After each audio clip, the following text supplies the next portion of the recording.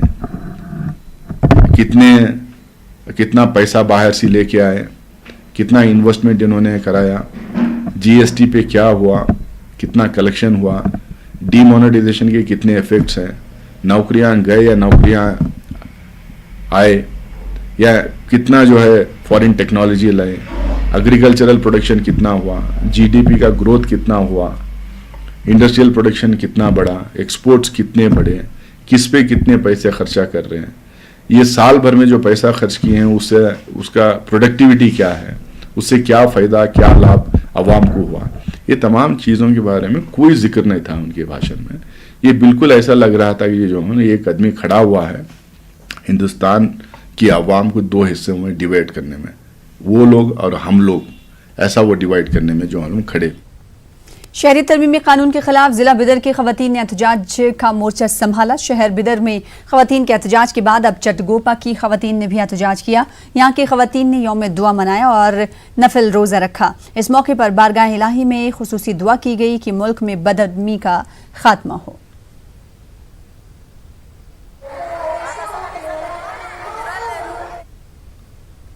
कर्नाटक के रायचूर में new education society के सदर के ओहदे के लिए पुरअमन इंतखाबात का इनेकाद अमल में आया। सोसाइटी के सदर की हैसियत से एमएम पटेल का इंतखाब अमल में आया। सोसाइटी के सेक्रेटरी मुजीबुद्दीन और नायब सदर अब्दुल हई फिरोज ने एमएम पटेल को मुबारकबाद देते हुए नेक तमन्नाओं का इजहार किया। एमएम पटेल ने सोसाइटी के तहत चलाए जाने वाले तालीमी इदारों की तरक्की के लिए काम करने का यकीन दिलाया।